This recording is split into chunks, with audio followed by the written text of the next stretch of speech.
আয়াত ২০।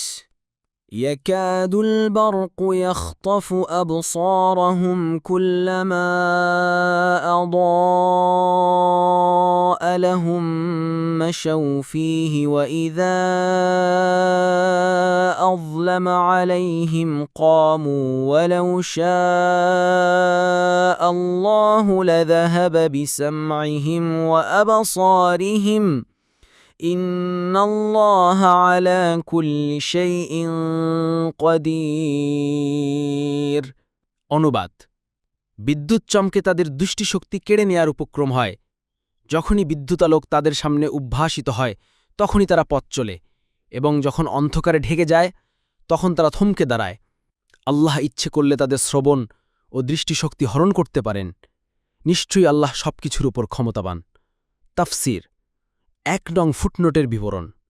ইবনে আব্বাস বলেন, এখানে বারকুন বলে কোরআনের অকাট্য আয়াতগুলোকে বোঝানো হয়েছে। অর্থাৎ কোরআনের অকাট্য আয়াতগুলো বাহকের তীব্র আলো যেন মুনাফিকদের গোপন তথ্য ফাঁস করে দিতে চায়। আত-তাফসীরুস সাহিহ। ২ নং ফুটনোটের বিবরণ। এখানে আল্লাহ তাআলা মুনাফিকদের সম্পর্কে যে উপমা দিচ্ছেন তার মর্মার্থ হল এমন ব্যক্তির উদাহরণ যে প্রচণ্ড বৃষ্টিপাতের মধ্যে পথ অতিক্রম করছে, যাতে রয়েছে বিভিন্ন প্রকারের অন্ধকার, রাতের অন্ধকার, মেঘের অন্ধকার এবং বৃষ্টির অন্ধকার। আরও রয়েছে তাতে বিকট শব্দ সম্পন্ন বজ্র। বিদ্যুৎ চমকায়। এই ভীষণ অন্ধকারে যখন বিদ্যুৎ চমকায় তখন সে সামনে এগোয়, আবার যখন অন্ধকারে ছেয়ে যায় তখন সে থমকে দাঁড়ায়। মুনাফিকদেরও ঠিক অনুরূপ অবস্থা। যখন তারা কোরআনের আদেশ নিষেধ, পুরস্কার ও শাস্তির কথা শুনে তখন তারা নিজেদের কানে আঙুল দেয়। কোরআনের আদেশ নিষেধ, পুরস্কার ও শাস্তি থেকে মুখ ফিরিয়ে থাকে, কারণ এগুলো তাকে বিব্রত করে। তারা এগুলোকে এমনভাবে অপছন্দ করে যেমনইভাবে ওই ব্যক্তি মৃত্যু ভয়ে বজ্রের শব্দকে অপছন্দ করে কানে আঙুল দিত। কিন্তু মুনাফিকরা যতই বিব্রত হোক তারা কোনোভাবেই নিরাপত্তা লাভ করতে পারবে না, কারণ আল্লাহ তাদেরকে তার জ্ঞান, ক্ষমতা ও শক্তি দ্বারা পরিবেষ্ট করে আছেন।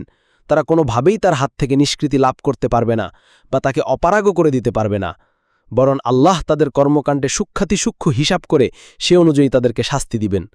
তাফসির আস-সাদি। ইবনে কাসির বলেন, এই দ্বিতীয় উপমা সেই মুনাফিকদের জন্য যাদের কাছে সত্য কখনো কখনো প্রকাশিত হয়ে পড়ে, আবার কখনো তারা সন্দেহে পতিত হয়। সন্দেহের সময় তাদের দৃষ্টান্ত হচ্ছে বৃষ্টির মতো। এই বৃষ্টি এখানে অন্ধকার অবস্থায় বর্ষিত হয়। সে অন্ধকার হচ্ছে সংশয়, অবিশ্বাস ও দ্বিধাদ্বন্দ্ব। তদুপরি তারা থাকে সীমাহীন ভীতিপ্রদ অবস্থায়। সুতরাং যখন সে সত্যর চিনতে পারে তখন সে তা নিয়ে কথা বলে এবং এর অনুসরণও করে, কিন্তু যখন তাদের দোদুন্মালন কুফরির দিকে ঝুঁকে পড়ে তখন হতভম্ব হয়ে দাঁড়িয়ে যায়। কিয়ামতের দিনেও তাদের অবস্থা হবে এই যে, যখন লোকেদেরকে তাদের ঈমান অনুযায়ী নূর দেয়া হবে, কেউ পাবে বহু মাইল পর্যন্ত, আবার কেউ কেউ তার চেয়েও বেশি, কেউ তার চেয়েও কম, এমনকি শেষ পর্যন্ত কেউ এতটুকু পাবে যে কিছুক্ষণ আলোকিত হয়ে আবার তা অন্ধকার হয়ে যাবে। কিছু লোক এমন হবে যারা একটু গিয়েই থেমে যাবে, আবার কিছু দূর পর্যন্ত আলো পাবে, আবার তা নিভে যাবে। আবার এমন কিছু লোকও হবে যাদের আলো সম্পূর্ণভাবেই নিভে যাবে।